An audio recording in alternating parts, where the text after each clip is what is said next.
Okay. We're going to talk over the roosters. And we're live. In case you didn't know, we're talking about roosters today. No, I'm kidding. If you live in Hawaii, then there's a wild bird, often in other places called a chicken, or roosters and chickens, hens. And in Hawaii, they're wild. So everybody's got 20 roosters living around their house, unless unless they don't. So there he goes. And his cousin's going to respond in a second.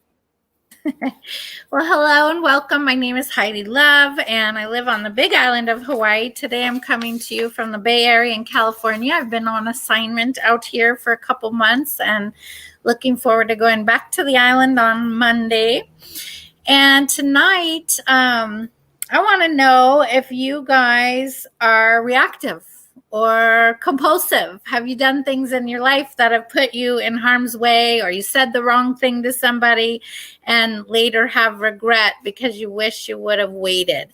We're going to talk about this tonight and what to do and what not to do, and one of the most helpful tools that I have discovered in life. So stay tuned with us.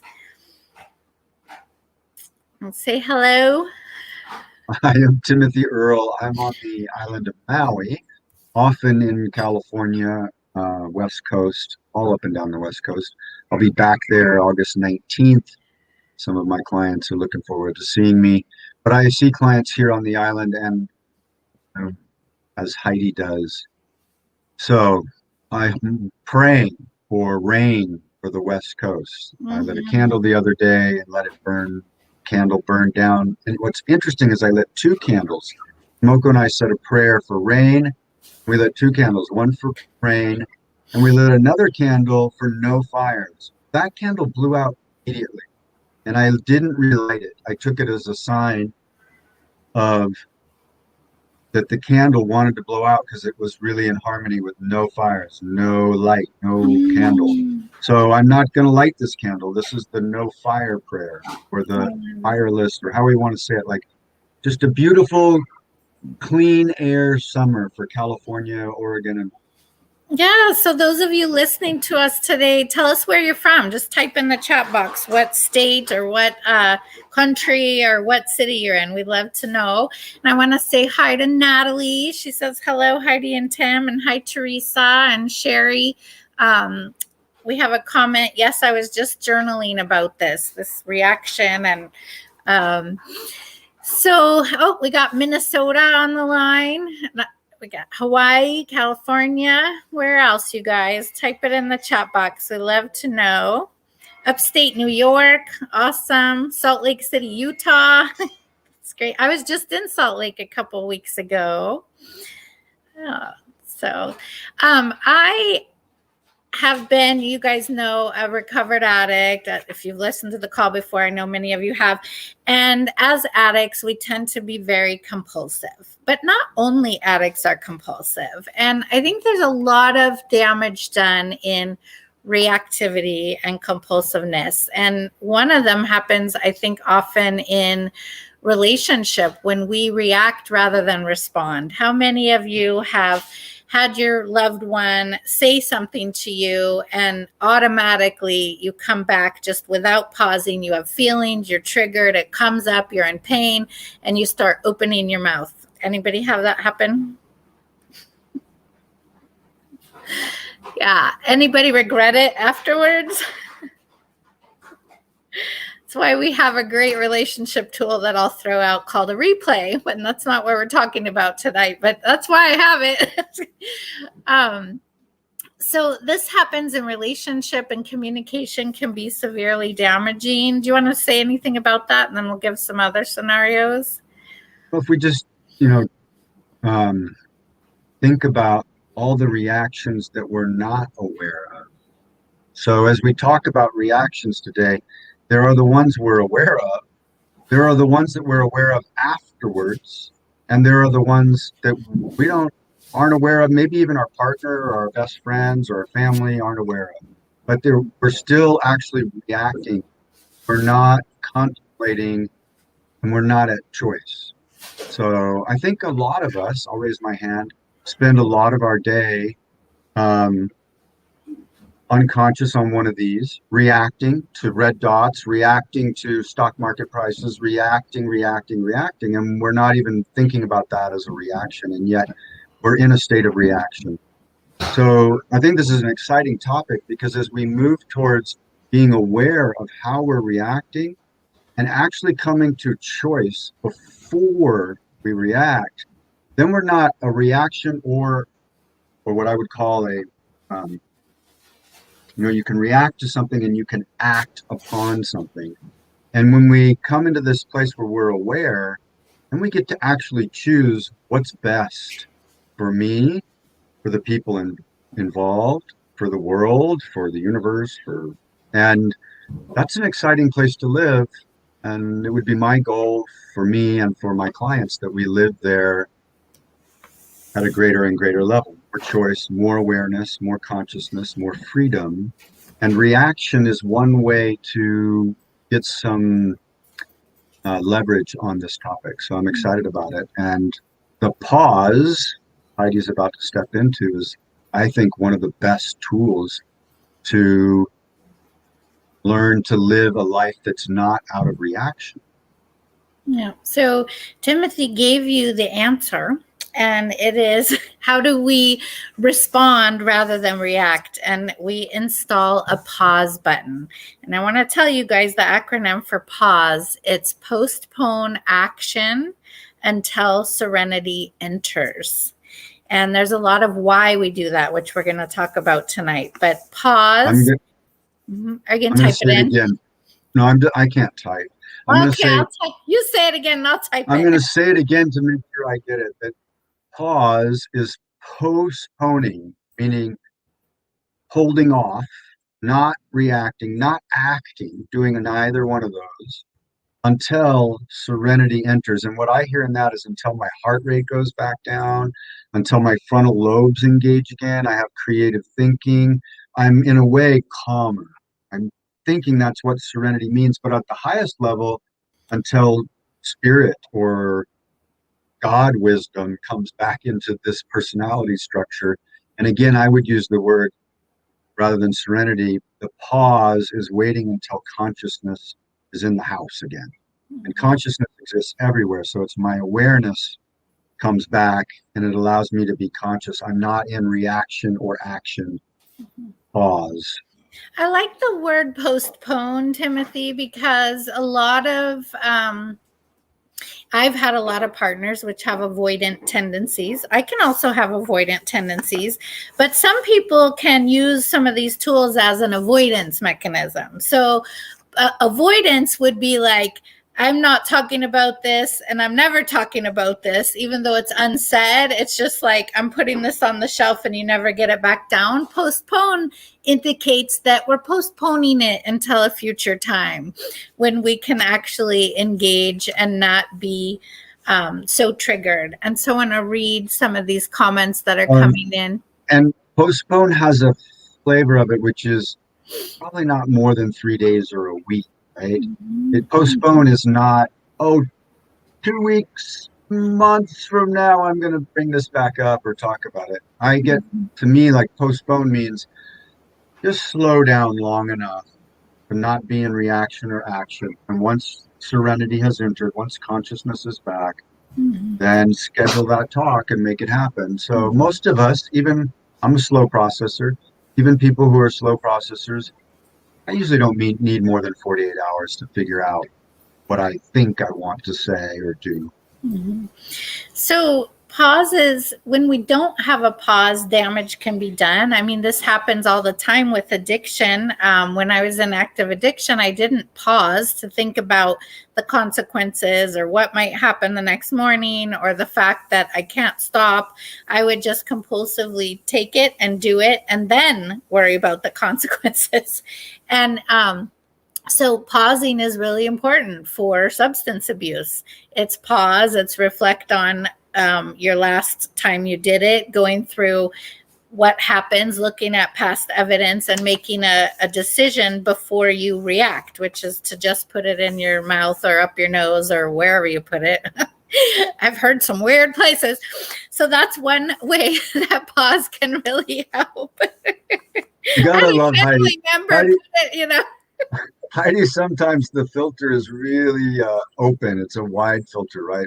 Wide apparatus lens, like everything I gets don't through. know if I have a filter. Yeah, I wasn't going to say no filter, but I appreciate her transparency. And like she says, she'd rather be an open book if it's the last book you're going to read than no book at all. So Yeah. um, we could also think about it in the terms of when we're in reaction or action, we're limiting our possibilities. So even if we take it out of harm, right? When I'm in reaction or action, maybe I'm hurting myself and other people, saying things that cause harm. We could also just look at it as when I'm in reaction or action, I'm only seeing this much of the picture. Whereas when I postpone and come into serenity, all of a sudden oh, there's a myriad of things that I might choose to do here. And I actually feel like I want to do one of these things that might have worked out, but wasn't really most creative response or the response that allowed for the most serenity. Mhm.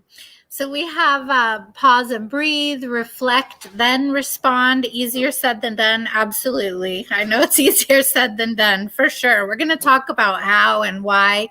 I'm a recovering addict as well, as a comment, and sometimes postpone to in-person convo so we can see each other's faces. Will we talk through something? But COVID has stretched that timeline out, and remote conversations about tough stuff has been challenging. Yeah, COVID's been super challenging. And I'm glad that you brought that up, because Timothy and I have paused and reflected and paused and reflected and paused and reflected. We started this talk. Oops, I'm going to go off topic for a minute. That's kind of on topic. But Timothy and I started this talk due to COVID, and we wanted to offer community support. We knew you were stuck at home, not being able to see people's faces and reach out. So we wanted to give this support, and we've done it all through COVID. And for the last months, we've been contemplating, are we having the best contribution for our time? Are we impacting lives? Because we both like to contribute, and we've do we want to continue the talk? Do we not? And Timothy and I both decided today that next week is going to be the wrap up of our real life talk, and we're going to put it on pause. We don't know if we'll start it back up or if we won't, but we've had an amazing time with you guys. And so our next call next week will be the last one. Tell all your friends, you guys join us, and it's going to be about letting go, having completions and letting go, and celebrations and new beginnings. So I thought it was a good time to announce that, since you brought up COVID. Well, it's the process of postponing our reaction or action to this inner guidance thing that both Heidi and I have had of, is this actually serving the purposes that we want it to serve in our lives? And both of us slowly coming to, no, it's not anymore. And rather than react or act, we talked about, well, how could we modify it? Or how could we do this? And so a while back, you saw us change the title from recovery talk to real life talk. We thought, let's just expand the topics out. And that was enjoyable for a while. And then we've come back around to this place of, oh, okay, maybe we let this go. And today we decided we let it go. But I so appreciate that she and I have taken the time to share our feelings, talk about it, think about it, get insight from other people, and not just react, right? And I know that it'll be a better closure. And next week we'll actually talk about how do you let go and how do you decide when to let go, and that'll be the theme of the day. But the pause has been a really important part of us making this decision, so it feels relevant to mention that. And also, along with this talk, I just want to throw out there, and we'll get back to the topic. that Timothy and I, because of this talk, we've offered these 20-minute discovery sessions that are complimentary, and that's something we did along with the talk. So we'd really love for you guys to take us up on it, because I don't know that that's going to be a continued thing in the future. So if you're ready to do some work and you want to see if we're fit, take us up on that 20-minute call and reach out to Timothy or I, and let's see where you're ready to go and whether we're the best one to guide you there or not. Teresa says, thank you for your services. And Sherry, I want to just shout out, I appreciate all your commenting. We love when you guys are typing with us. And Natalie, thank you. It makes it really fun and interesting and engaging. So we practiced the pause in doing this. And so pause is helpful in addiction. Pause is helpful when you're making big decisions. Pause is helpful in relationship with communication. So let's talk a little bit about that, because, as you know, Timothy and I both do a lot of couples and families work, and a lot of damage is done out of reaction and not taking this time to postpone until serenity enters, How many times has your mind been telling you a story that goes something like this? Heidi doesn't want to do this talk because she actually doesn't like me, and she's afraid to tell me that she doesn't like me. And I'm creating all this evidence. I'm seeking evidence. I'm looking at her texts. I'm interpreting them this way. And my story is gaining this huge monsters growing in my head. And I'm afraid to actually tell her. And ideally, if I learn to pause, I can pause and go, okay, wait a minute. I think this is just a story in my head. I'm going to go fact check it with Heidi. And Heidi's like, Timothy, it has nothing to do with you. I don't want to do the talk because of da da da da. And so pausing internally and maybe even doing it as a daily practice, maybe even 4 times a day throughout the day, where we just pause to pause, relax, rest, let our nervous system take a break, and check our stories that our mind's telling us. Sometimes when we're in reaction with someone, it's because one of the 2 people or more has created a story, is voicing the story. The other person's reacting, that's not true. You're always making stuff, and they're just not on the same page. And a pause would allow them to come back to presence. So I do like this idea of building the pause into your day, whether your day's going really well or not. Mm-hmm. I like to break things down systematically, because that's how I function in my crazy brain. But in communication, what Timothy, I'm hearing, is saying is the message assuming. Like, we all run everything that happens outside of us through the very human filter of, what does this mean about me? And so whether somebody's looking at you nice or wrong or sideways, or somebody cut you off in traffic, or somebody says words to you, we run it through that filter. What does this mean about me? And so the pause allows you to get vulnerable, to get present, to know what it's bringing up for you. And is this important every single place in life? Maybe not, but especially with your intimate partners, it's important, because damage can be done in these stories. So let's say if you have this story and you react out of it, and your partner's in a totally different story, and they're like, where did you go? And you're getting madder and madder because they're somewhere else. And you guys have all done this. I've done it. We do it all the time. And so by having the pause, you can hear something and you can take a moment. And the questions you can ask yourself is, what am I feeling? What's coming up for me? What's the story I'm telling myself? Like, own that you're assuming a message. And then give your partner the benefit of the doubt. And I'm naming the partner as anybody you're intimately engaged with in conversation, not necessarily a intimate sexual partner. But if you are in the conversation, they say something to you, you've told yourself a story about it, take a moment before reacting and message clarify. Say, what I thought I heard you say is this. Is that what you're trying to say? Or say, the story that I'm telling myself is this, and that makes me feel afraid and anxious. Is that what you're trying to get across to me? Like, give them the benefit of the doubt that your story might be wrong. Yeah, the pause basically Heidi's indicating is the first step. The second step is inquiry, self-inquiry. What's going on mentally in my mind? What's going on emotionally? How's my body feeling? If I communicate in the most vulnerable way possible, serenity has to return for me to be able to do that. And I'm giving the people or persons involved in this crucial conversation the benefit of the doubt. So I'm coming in, taking full responsibility, using my I statements. I feel, I think, I tell myself, I have a belief. I'm not saying it's true. Can I fact check it with you? And so that's where that conversation begins. So the pause brings back serenity. The serenity allows us to inquire what's going on, what's important, what do I truly want with another. And we can break that down by examining our stories, our emotions, allowing ourselves to feel them and really own them, and knowing the difference between our feelings and thoughts. Some people confuse the two. I do sometimes as well.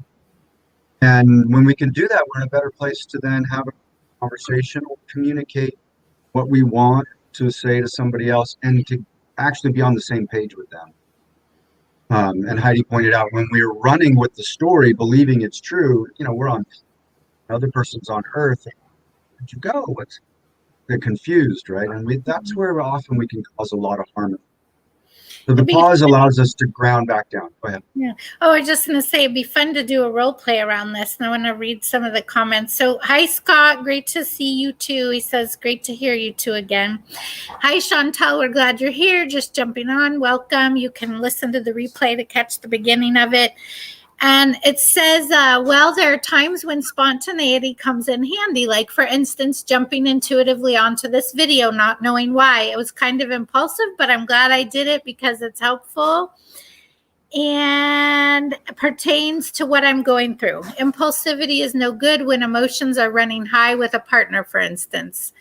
Spontaneity. Yeah, that's the ticket right there, right? When the emotions are running high and generating stories, we really ought to pause and not make an impulsive decision. Whereas, oh, I'm going to call my dad right now. And then I call him and he says, I probably wants me to call him. Maybe that's why this is coming up. But he says, oh my God, I was just thinking, so glad you. And then he's got something to share.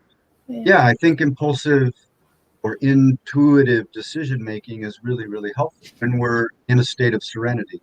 When we're in a state of emotional confusion or mental confusion, impulsive decision making can often be very dangerous. Yeah, and I guess I have the question here, what is the difference between spontaneity and impulsivity? And the words can get confusing, but the way that I think of it is when we are, like Timothy said, in a relaxed, centered state and we're having an intuition to take action, that's not a reaction to something. So when you're going to react, that's when a pause is needed. When you're in action, because you're in the flow, you're following guidance, you're following a hit of your intuition, that's really wonderful. And it's great to be spontaneous. And I always trust that too. Like if I get a gut feeling to go a different way, I just do it because, okay, I'm going to see why this is happening.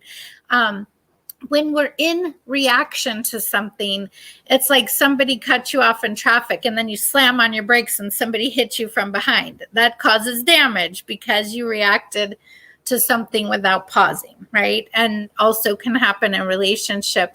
So I think it's wonderful to be spontaneous and intuitive and follow the flow and take action. But we need a pause before reaction happens. That's how I would explain that difference. Do you have a different take on it or more to add? No, I said my take on it. I like yours. Both are good. And I see that Cheryl says, okay, thank you, gotcha. Yeah, nice. She's on the same page too. Thank you for bringing that up, Cheryl. I really appreciate it because I think that's a big aspect to how to know when to use the pause, how to know, no, like Heidi said, I'm really calm right now. I'm in a great space. And the energy that I'm feeling and that's moving me to a spontaneous decision to raise my hand at the conference because this person up there is saying the next person that raises their hand gets $10,000 and you raise your hand. Mm-hmm. Silly. But that was spontaneous, right? And you're the first one because you just jumped up.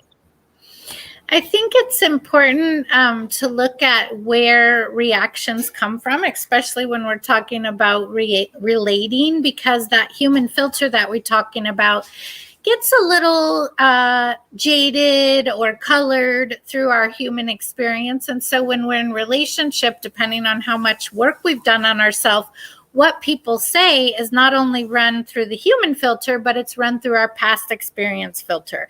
And that past experience says, oh my God, danger, danger, danger. Or this person just said that I'm not important to them. And then you start finding all the ways you're not important to them. And maybe what they're saying has nothing to do with that, but it came from your wound. So are your wounds your reactions, and really dropping in? And so how to do that, if you're in a conversation and you want to own your part, it's taking that pause to find out what is arising for me. What did I think I heard? What is the story I'm telling myself? Am I having feelings about that? And then being able to pause long enough that you can go to that person and message clarify without the trigger. Because if you're reacting in the trigger, it can be as severe as your wound is, you know. A good example for me, talking about myself, but I notice this with clients, is we have a negative belief. And the negative belief comes from, as Heidi said, our past experiences. So, concrete example, there's not enough money. I'm not going to be able to afford XYZ next month. I'm concerned about money. I'm worried about. There's a part of me that can project that past belief onto my current situation over and over, and has been doing that for the last 11 years. And there's always been enough. It's always worked out. And it's even actually getting better and better. And so if I'm reacting to every bill or every time I've got to put my credit card out to pay for dinner or this or that, oh God, money, there's not enough money. I'm actually generating and putting myself into this stress response, and I'm reacting in a very narrow-minded way. Whereas if I'm centered and pragmatic, I'm not making an argument to go spend money we don't have. It's going to be okay. I can do this. I'm going to enjoy this. I'm paying for this. All great. There's more money coming. I know that it's way for 11 years. It's a very different way of living, and I'm at greater peace. I'm in greater state of serenity, and I'm making my decisions out of truth rather than past experience that might even be all the way back to when I was 11 years old and wanted a stereo and didn't have the money to buy it. I'm making that up, right? True, but I'm not sure that's the root of it. So freeing ourselves from that, from reacting to past experiences and really being present and in the moment, the pause is a useful tool. And then that inquiry into what's going on. Why am I running this scarcity thing when there really is no scarcity right now? And working to let go of that and integrate that so that I'm living a life with more of an abundance perspective. Yeah. I'm trying to think where else pauses are super needed, or do we want to do a role play how conversation can go bad when we don't pause? I think let's bring up one other topic and then we can do a role play. And I'm going to say the area of grief. Grief requires pausing. That's why we have funerals and receptions and either celebrations or rituals that mark people's passing, so that people can pause, because it's in the pause that people then begin to feel their feelings, do their grief work. And if they don't pause, they lock all that grief, all the different aspects of grief up inside of them, and they carry it until they're willing to slow down, pause, and let it out. And then it affects their life.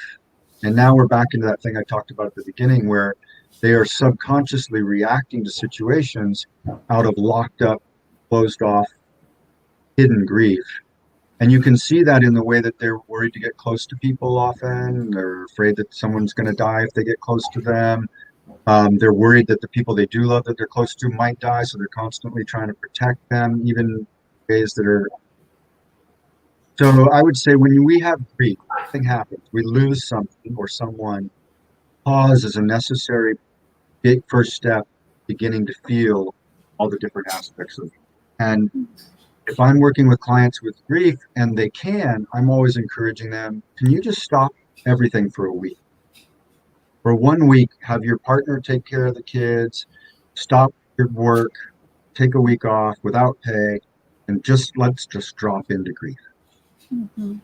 so that they can begin to feel it, move it, let it through them. Because otherwise, believe me, if you hold on to that, it's going to get in the way of you having a serene life. So that's a prime example of where to use it. I think that it's really important that you brought that up. And how many of you, I know that I've had shame around taking time to pause. Like, I've been giving examples of a quicker pause that's maybe 10 minutes while you figure out how you feel, and then you go back and talk to your partner. But there are times in life where we need a bigger pause, when we make heavy decisions, when we're in grief. And how many of you have issues of not deserving that time or having shame around taking that time? I think this especially can happen when grief happens. Like, are you allowed to take that week off? Can you, let go of your clients that week? Can you not go to work? And how sweetly important it is for us to go through those deep transitions in life with a pause and taking that sacred time. And if you are having resistance to taking it, what's coming up around that? I mean, I had that actually happen in my life. I owned a very big spa and had 22 employees, like a healing center. And I was a workaholic, and I had no idea that I was allowed to say no to clients, that I was allowed to take time off. And I avoided that. And I think that it was due to many things for myself personally, but I had to dive in, and I had to get really sick in order to learn that I had to pause, because I had a forced pause. So I want you to type yes in the chat box if you've ever resisted taking time to heal yourself, to go through grief, to do something, and you've had a forced pause by breaking your ankle or your wrist or getting in a car crash or having some kind of accident that forced you to pause because you didn't listen. Yeah, cancer, big pause, right? Mm-hmm. You made me think of a couple other pause places as people are writing the chat box, and that is, and it kind of ties into this one person's comment of, could it be a good way of dealing with confrontation too? We have to be careful with confrontation, because some of us that are conflict avoidant can go, pause, I'm not going to talk to them. And as we talked about earlier, definitely. But it also is a good time to pause when we're tempered, when we know we're boiling at the boiling point, our heart rate's up, and we know we're going to say things that we regret. That's a great place to go for a walk, pause, calm down until serenity comes back and we can speak in a logical, loving manner with people. But I thought of two other instances. That's the people pleaser. I'm raising my hand. The one who wants everybody to like them and then gets mad when people aren't showing enough appreciation or doing the things that they think they want that person to do. And in reality, the person they're giving to never asked for it, right? Never asked them to be charming, never asked them to say yes to this or that. Didn't require them to do that for the friendship, but the people pleaser really needs to learn to say, hey, think about it. Take a pause before they say, yeah, I'll come and help you. Pretty soon the people pleaser's doing. And Oh, we're losing Timothy. Are you guys losing Timothy too, or is it just me? I think we lost him all the way. So I think here's coming back. There he is. anyway, they're doing everything for everybody else, and they're not really taking a pause to decide, is this something I really want to do? So people pleasers is pause. And then, I thought of one other area that's really important, and we'll come to it when it comes back to me. I think, pause can definitely be used anywhere. We're thinking of like situations. I think I'm going to bring up the sexual pause, because I know from working with women, especially, I shouldn't just say women, but I've worked with a lot of women with sexual trauma. And so that's why it's the first thing that popped out of my head.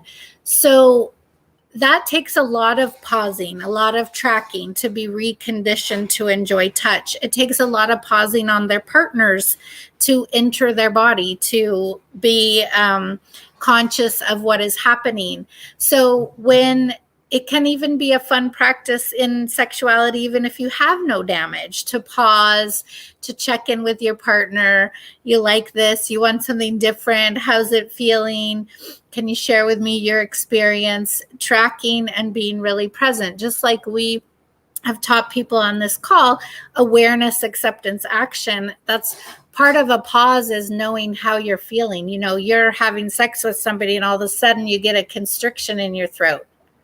Can you pause? Can you ask your partner to pause and just say, hey, I'm having this constriction in my throat.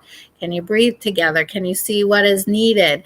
And so that's also where a beautiful pause can happen, because I see a lot of damage happen sexually, whether you've had previous damage or not, when things arise and we bypass our body. When we bypass what our body is saying to us. And this could be during sex. This could be in making a decision. This can be having any kind of body reaction. When we bypass that, we're not pausing to listen to a very intuitive partner that we have, which is our own body. And if we break it down with men, often in intimacy, sexual intimacy, they've been taught to allow their genitals to drive, and so they're focused on the goal, and this whole realm of space that they could access in the pause, and thus enter into a whole other level of intimacy if they're not letting their reproductive organs run the show. And that means involving their heart, involving their awareness, right? Being present with each other, slowing down, not pause completely, but if you can, pause completely and just slow the whole process down. And there's a beautiful terrain in which to explore there, and intimacy tends to increase and expand. So I think that's a good point, to bring pause into sexuality, whether we're doing that to heal past trauma, stay attuned with each other, or experience greater levels of ecstasy. One of the people in the chat box put something that I really agree with, and I think it's kind of the ultimate place to get to in life. That is, I release and I let go. I let Great Spirit run my life. No more struggles, no more strife.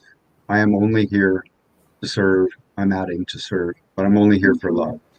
And when we're doing that, it's almost like life is in a pause, because we're more serene more of the time, and we make choices that typically don't create as much conflict, as much controversy, as much arguing, and life is easier. And we're kind of talking about how to deal with situations that probably can be avoided if we're more attuned and practicing pausing, living with the pause more, coming into serenity more, and then we're in less reaction. So we actually don't have the difficulties that sometimes we're helping to manifest by being in reaction. And I'm not talking about cancer that came out of the blue, but maybe even cancer. I believe this. Had I been living with greater integrity and out of a pause, out of serenity, I don't think I would have done the things that created the guilt and shame that created the cancer. Cancer came, my belief system, as a reaction to suppressed guilt, which is shame. Mm-hmm. So I really like that. Thank you, Cheryl. Another one that comes to, another pause that comes to mind. Pause.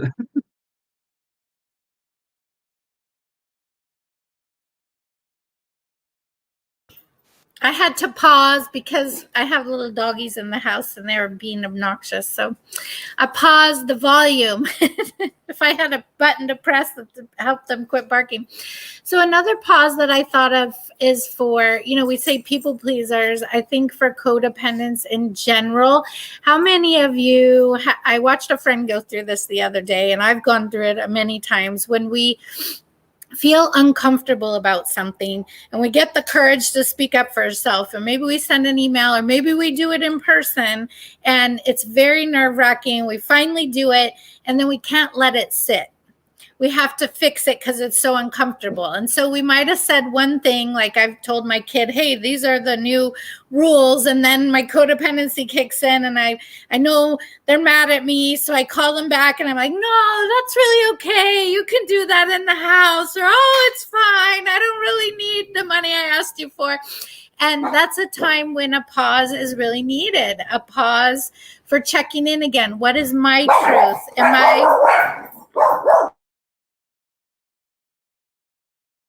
I kind of like these pauses. I think the dog is forcing us to move into a little bit of silence, and I want to stick with what Heidi's talking about. So, are you back? I'm back. Sorry, I keep pausing. So I think that having these times where we act out to try to change something because we're so uncomfortable, can we pause and get comfortable with our own discomfort?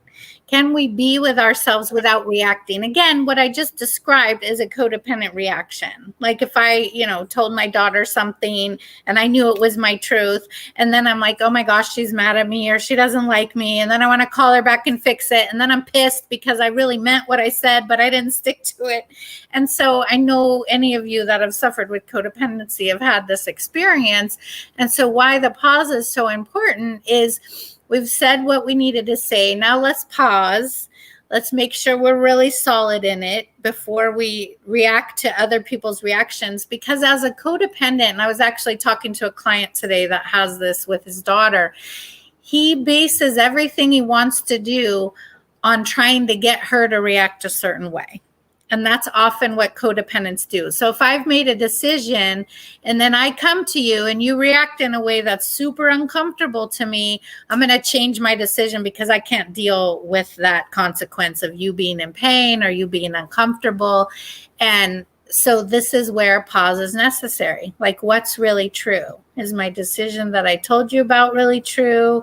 What are my feelings about it? Is it really true that I just at all costs want to make you feel better?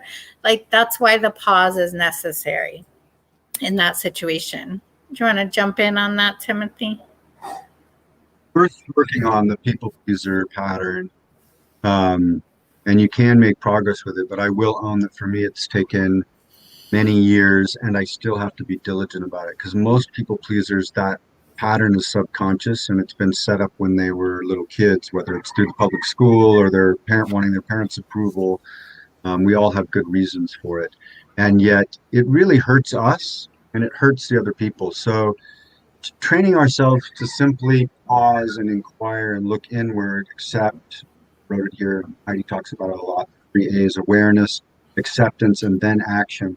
Training ourselves to become aware, accept what we're feeling, what we're our habitual pattern, take a look at it, and then act in a new way. And so I often with clients will have them just that are people pleasers, have them practice with me by just saying no. It's a complete sentence. No, no, no, and to really enjoy and learn to enjoy saying no. And then for like 1 week to try saying no to everything. And you can always say no. Oh, well, actually, wait, I do want that ice cream. Thank you. But the first response is just no. So you're being like a 2-year-old. You've learned this new magical term. And a lot of times doing that for a whole week can help people learn to create a pause that allows them to think. The softer version is let me think about it. And then you take as much time as you want. And as for parents, it's such a great way when the kid comes and says, Dad, give me $50. Let me think about it. Goes and talks to his wife. Did you give him $50? Yeah. Oh, okay, thanks. No, I'm not giving you $50. And stop asking your mom for money. Oh, I think this is so important. I mean, I think of that as training wheels for codependence, and I had to use them. I mean, that is one of the tools that I used in the very beginning and was shown to me by a mentor, is that I I was reactive. What anybody needed, I did. If you needed my time, I hopped to. If you needed an appointment, I made it. If, whatever you needed, I did it. I didn't think, I reacted. And so having this no as a pause button was given to me as a tool in the very beginning of me working on myself. And I had that challenge of no matter what, you say no to it. And then you get back to the person. And so exercising that muscle of saying no. And it was terrifying. It was terrifying. Such a good filter too, because if someone you consider a friend, a lover, a family member, worker, someone you work with, a coworker, if they can't handle your no, they react to your no, they start manipulating you, they pull away and they won't talk to you, they blame you for your no, they're making you pay for your no. And you didn't say no in a mean way. You said no. That's something to take note of. Do you really want that person close to you that can't handle your no? Because your no is your yes to yourself. And then, like Heidi said, we can always change it. Actually, John, I thought about it. I talked to your mom. She gave you $50, and I realized you do need 100 in order to do this thing that we both want you to do. So I'm going to give you another $50, so you have it. Great. Thanks for asking. And John goes, but you said no, but now John will be like, great, Dad, thanks, and go with $50. He's forgotten about the no. But if John goes, Dad, you always say no to me and you don't care about me, and John's telling you something about your relationship with him, but that's a lot of good information that comes out of saying no. Whereas when you're in people pleaser mode, typically attract and surround yourself with people who take you for granted. Mm-hmm. So I'm going to give an example of really why pause works is important in this instance too, of knowing why you're doing something. And I'm going to give an example because this happened with me and my parenting. And then I actually worked with a client today. And as we fleshed it out, we had totally different reasons for wanting to do it. So it's good to know what your reason is behind requesting a boundary, behind taking an action. And when we don't pause, we don't know that. And we're in reaction again. And so we were talking about, I have a boundary of in my home, no substances are, no illegal drugs, no pot, no, I don't care if someone comes over and brings a bottle of wine, although I don't have a lot of people that do that. But again, it wouldn't be a whatever. But people that I live with, I don't want alcohol. I don't want drugs in my home. I don't care if you use it. I don't care if you use it outside my home. So my boundary with my kids was you can go do that and then come home. You're welcome to come home, but you cannot have it in my home. You cannot use it in my home. And so we were talking about that because he's facing a college-age daughter that's smoking pot, leaving stuff everywhere, doing stuff in his home. And he's like, I want to tell her to not do that. And we were talking about boundaries. And if you enforce it, you really have to kick them out. If you're going to enforce that, you have to be ready to kick her out. And so we were talking about why. I'm like, why do you want to do that? And we finally figured out for him, he wanted to tell her she had to move out because he thought it would make her quit.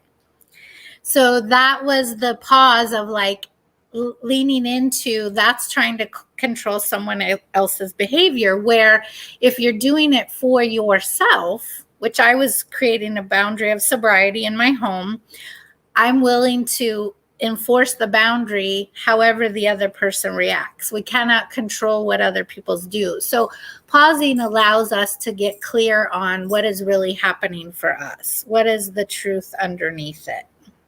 Yeah, it's the pause that allows you to say, I do not want any substances in my home. I don't want anyone living in my home to be having substances at the house. You do it outside of the house. That's what I heard you say. That's your choice, but I don't want it in the house. And I didn't hear a threat. There was no threat in Heidi's boundary. It was a soft boundary. It's a boundary she's going to maintain. If somebody she lives with breaks the boundary, Heidi's going to sit them down, remind them of the boundary, and then maybe it's going to move towards a hard boundary. And the pause allows us to decide, am I making a soft boundary, one I'm going to maintain, or a hard boundary, one that I'm going to follow through with and deliver the consequences? So the hard boundary is, if you bring alcohol or pot and do it in my house one more time, I am going to give you 2 weeks to move out. That's a hard boundary. And ought to use the pause to really get clear on, will I follow through with it? Because if we're doing it as an empty threat, usually the other person knows it, child, whoever, and it doesn't actually serve any purposes. It actually erodes trust. And if we're doing it, as she pointed out with her client, to make our young adults stop smoking pot, it's probably not going to work. No. Probably ought to examine that, right? And maybe that's not what we want to do. Maybe when we pause, we realize, oh, I just want it to be a soft boundary that I continually maintain, and I'll come up with other consequences, like every time I find marijuana in my house, I'm pushing it down the toilet. I'm letting them know ahead of time. I'm not going through their room or doing something weird, but if it's left out on the table, bye, you know, $80, bye. So these are just reasons to pause. So I want you guys to type out one area in the chat box that you know adding a pause button is going to help you, whether it's relationship, with work, with creating boundaries, with your own feelings. Just type where you know this is going to impact your life in a positive way. And we're going to pause as you do that so you can type it in and we can read it. And I'm going to read some of the comments while you're doing that. We have to, let's see. Are you scrolling it? I'm scrolling it. My computer's going all over. We have to feel good and content about what we said or did, but we can't control how others feel or what they think. Yeah, we can't control what they do, what they feel, what they think, but we can pause and intentionally show up knowing what's true for us. Also, second guessing ourselves, worrying about what others think and feel. That's often why we don't pause. We react to how they're thinking or what we think they are thinking and how they're feeling. Let's see. One of my struggles has been honoring boundaries. Yeah, many of us. So relationships, they've typed in, it'll change their relationships. So where else will a pause button help you guys? We've given a lot of ideas. So pause helps with my codependency.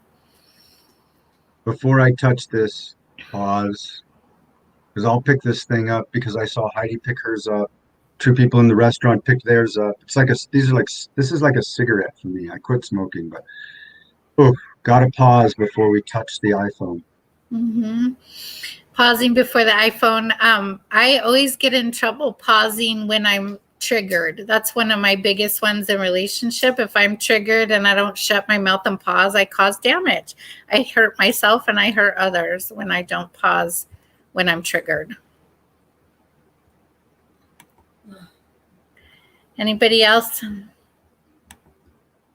Yeah, I think too, when someone's speaking, it's such a great gift to them and to me to pause and empty my mind, truly listen, to listen in the pause. So they're getting to fill the pause.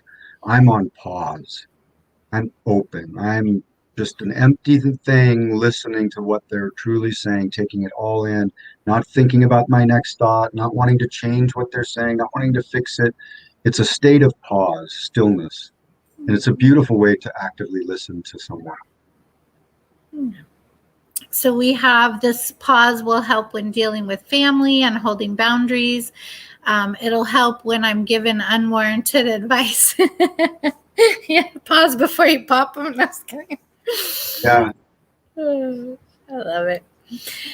So we are going to wrap it up for today. If you jumped on late and you didn't hear, Timothy and I have paused and contemplated and paused and reflected, and we've decided that we're going to let go of doing real life talk. So next week, 6 p.m. on Tuesday, Pacific Standard Time will be our last talk. So we hope you join us and tell your friends. We'd love to have you with us. And we're going to celebrate an ending and talk about letting go. And how do we let go? And that'll be the topic for next week. And again, I want to shout out that if you have thought about doing work with us, now's the time to take action, because we've made that special offering all throughout our talks that you could have a 20-minute discovery session with us complimentary. And that's not something we'll continue to do forever. So I hope you will reach out and take action. You've probably paused long enough. and get a hold of us, and we can see if we're fit and what you're needing help with. So you can do that by reaching out to either of us on our websites. If you want to go back and listen to shows we have given before, they're on my YouTube station, Heidi Love on YouTube.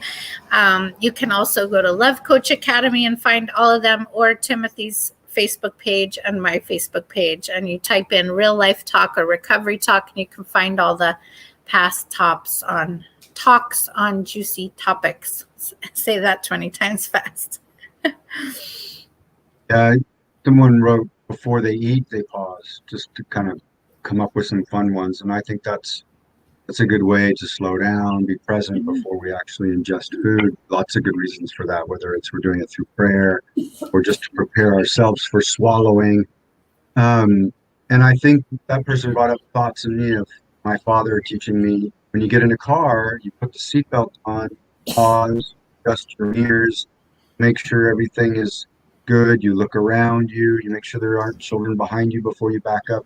It's like a pause, an awareness.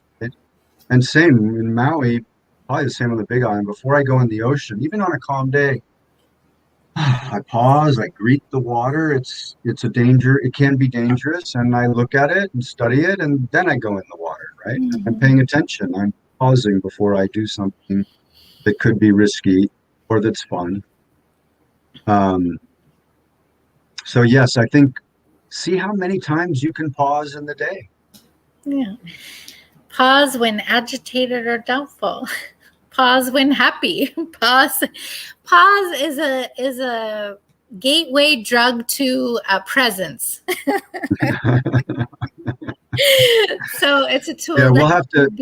Next week. We're gonna have an offer. It's gonna be the pause pills. We're gonna have these little supplements that we take, and or again, little Tic Tacs, pause tac. And again, pause is postpone action until serenity enters.